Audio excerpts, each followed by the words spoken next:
Nothing fascinates me more than the human will to survive.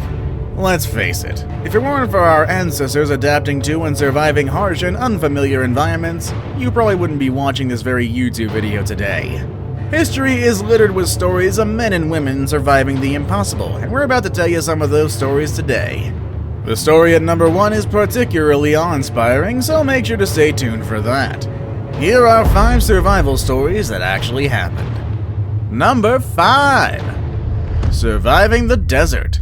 Mauro Prosperi is an Italian police officer who gained worldwide fame after getting lost in the Sahara Desert in 1994. A keen athlete and long-distance runner, Mauro took part in the 1994 Marathon of the Sands in Morocco, a 6-day-long endurance race in one of the driest and most barren environments on the planet. A race so grueling that only the bravest of the brave dare enter, and being unprepared or ill-adequately trained can spell certain doom. During the race, a sandstorm suddenly came out of nowhere and caused Prosperi, who was then 39 years old, married, and father to 3 children, to become disoriented and lose his way. One day, after going off track, he found himself in an abandoned Muslim shrine in Algeria, which was literally miles away from the nearest human. In order to survive, he killed and ate bats, which, I mean, from 2020, that ain't a good idea, you know. Topical. For fluid, he was forced to drink his own urine, a perfectly acceptable action if you ask Bear Grylls. He also liked to do off of rocks and sucked moisture out of his wet wipes.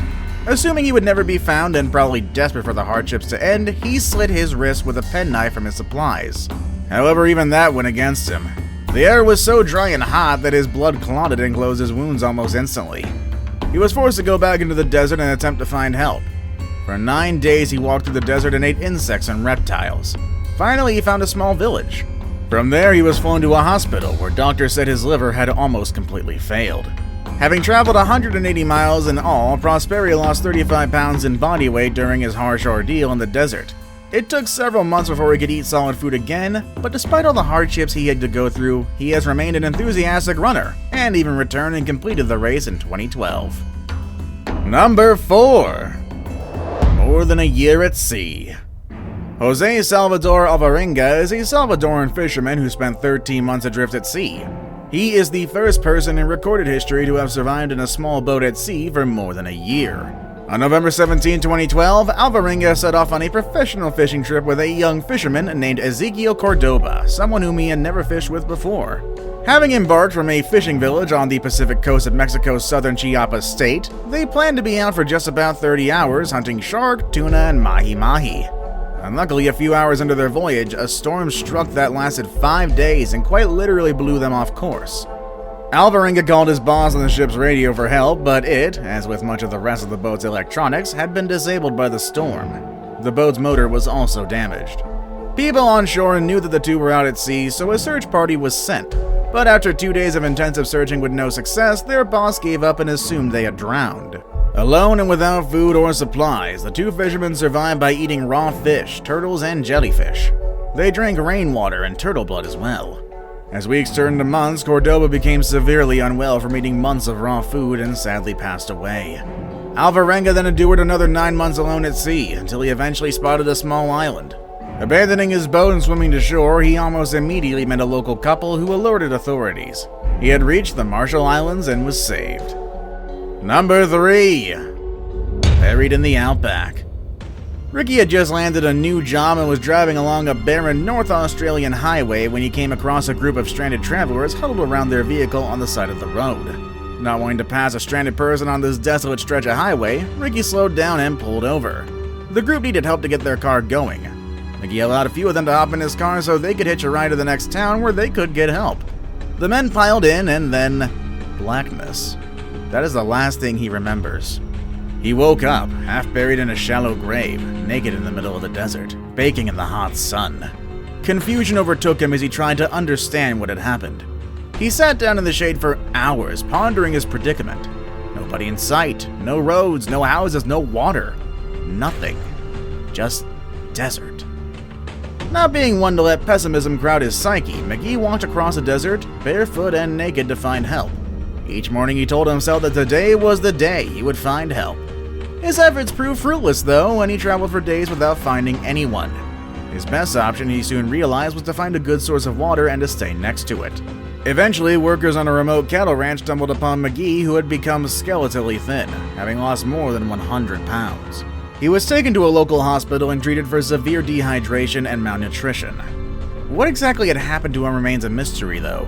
Authorities originally expressed skepticism about his story, as his vehicle was never found. Now it's time for today's best pick. Today's pick is what immediately comes to mind when somebody says survival story: the desert island. Many books have been written about people surviving in desolate islands in the middle of the ocean, most of which are works of fiction. This premise even became the pilot of my favorite Tom Hanks movie. But did you know that these situations can happen in real life? Here's but one of those stories with number 2. The Real Castaway. The story of Alexander Selkirk, the Scottish sailor who spent 4 years as a castaway, was the inspiration behind Daniel Defoe's novel Robinson Crusoe, as well as Gulliver's Travels. Selkirk was a sailor serving under Captain Thomas Stradling. In the middle of the expedition, the captain decided to make a stop for more supplies. Selkirk, who knew what the ship was capable of, voiced his concern about the security of the ship with the extra weight carried on it.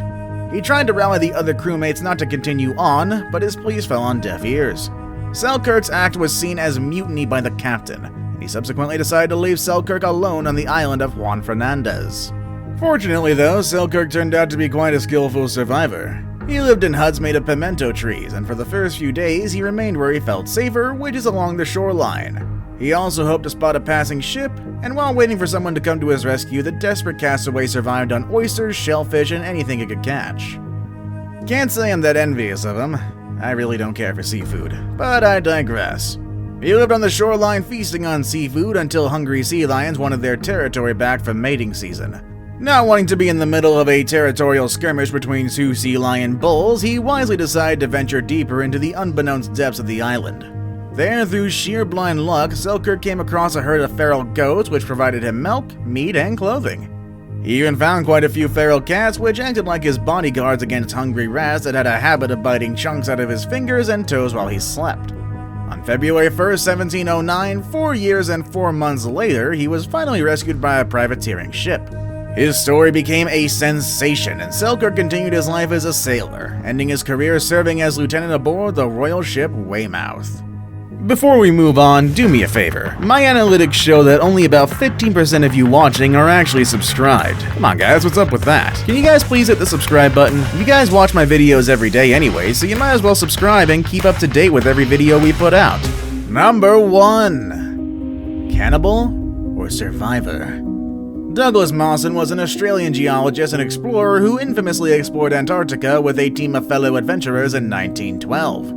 In December of that year, Mawson and 2 other expedition members left the main base at Commonwealth Bay, embarking on a 300-mile exploration into the interior of the continent to gather scientific data and specimens. Unfortunately, tragedy followed. One of the men, a young British soldier named Belgrave Ninnis, plummeted down a crevasse on a sledge, along with several of their best dogs and many of the team's supplies. For several weeks, the 2 others, beset by scurvy and other illnesses, struggled to return to camp. For food, they first slaughtered their remaining dogs, then on starvation rations. Ultimately, Xavier Mertz, a Swiss mountaineer and skiing champion, succumbed to exhaustion, starvation, and possible toxicity from eating dogs' livers. Determined to return with the research data, Mawson battled the elements for over 30 days, finally stumbling into base camp in February of 1913, emaciated, frostbitten, and exhausted, only to find bitter disappointment. He had missed the ship that retrieved the rest of the crew by only a couple of hours. The crew obviously thought that he would never return, but 6 men voluntarily decided to be left behind to look for him. When the 6 saw Mawson, they sent a message to the ship via wireless to come back. Unfortunately, due to bad weather, it wasn't able to, so Mawson and the 6 crew members were forced to stay there until December 1913. It is a very intriguing story, and I suggest you go read Mawson's book, Home of the Blizzard, for a full account and description of what he actually went through. Mawson was deemed a survivor hero. He was even later knighted, and his face now adorns the Australian $100 bill. But there are questions about what extreme measures he may have taken to stay alive. A 2013 biography of Mawson suggests he may have purposefully set his and Mertz's starvation rations at a level that would have hastened his companion's death, and that he boiled and ate Mertz's corpse in order to survive. Mawson's descendants, of course, decry the allegation. Would you be able to survive by yourself in any of the conditions these guys went through? Let us know down below in the comments. Also, feel free to check out the channel's other amazing videos. As always, thank you all for watching, and I'll see you all next time. Later, everybody!